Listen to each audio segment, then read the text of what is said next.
खट्टा खाने वाली चुड़ैल। रात को अचानक राधिका मौसी को किचन से कुछ गिरने की आवाज आई।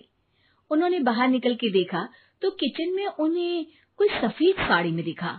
वो चीख पड़ी, हे भगवान, आलतू जलाल तू आई भला को टाल तू, आलतू जलाल तू आई भला को टाल तू।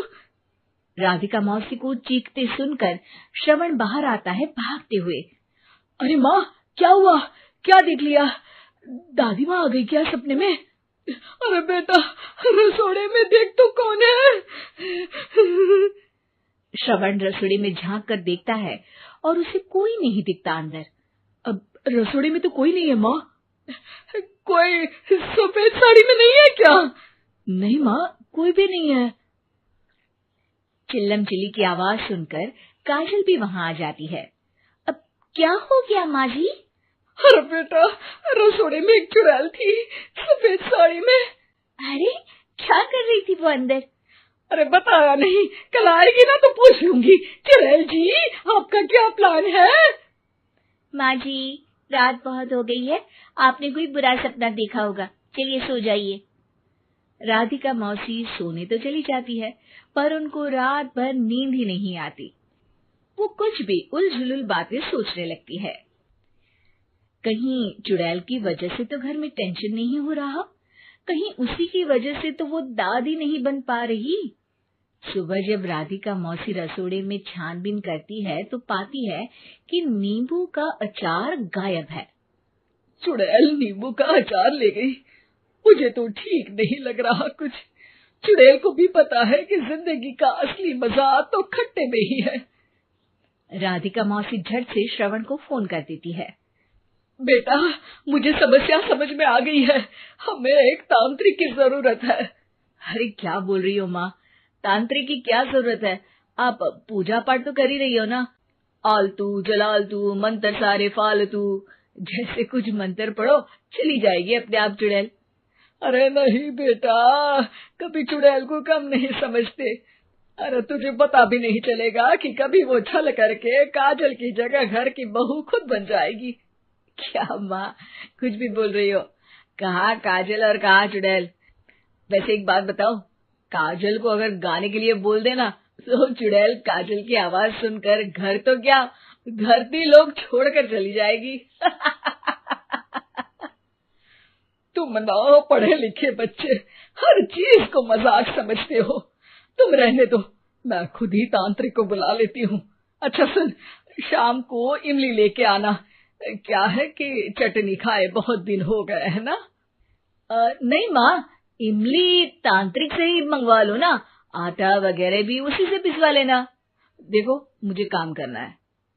श्रवण रात को कई तरह की सब्जियों के साथ माँ के कहने पे चटनी के लिए इमली भी ले आया था, लेकिन राधिका मौसी के दिमाग में अलग ही फिल्म चल रही थी। उन्हें अब सिर्फ शक ही नहीं यकीन होने लगा था कि शायद चुड़ैल ने श्रवण पर अपना जाल बिछा दिया था, जिस वजह से श्रवण उनकी बात ही नहीं मान रहा था। पर कोई नहीं, आने वाली रात में राधिका मौसी खुद तैयार हो गई चुड़ैल को पकड़ने के लिए। रुद्राक्ष की माला, तुलसी का पत्ता, हनुमान चालीसा सब हाथ के पास ही था, बस चुड़ैल का इंतजार था। और जैसा राधिका मौसी ने सोचा था वैसा ही हुआ। वो चुड़ैल उस रात भी आई, पर वो राधिका मौसी से तेज निकली और राधिका मौसी के उससे पकड़ने के पहले ही वो भाग खड़ी हुई। जरूर बहू पे साया है उस चुड़ैल का, तभी तो श्रवण के कमरे में गई है। और अगली सुबह राधिका मौसी पिछली रात हुए हमले में किन चीजों का नुकसान हुआ उसका हिसाब लगा रही थी। उनके खेमे से एक आम के अचार की शीशी भी गायब हो चुकी थी, और वो इमली भी जो कल श्रवण लेकर आया था। राधिका मौसी इस बारे में सोच ही रही थी कि श्रवण जल्दी से रसोड़े में आकर दवाइयों की पोटली ढूंढने लगता है। अरे बेटा, क्या हो गया?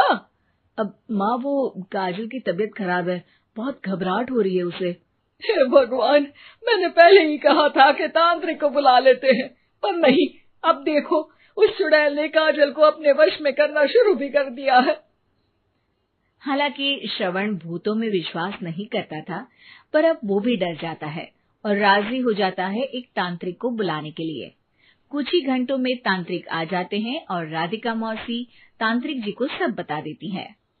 घोर संकट, घनघोर संकट, चुड़ैल को मारू जोर चाकट, ओम भट स्वाहा खटखा के आहा।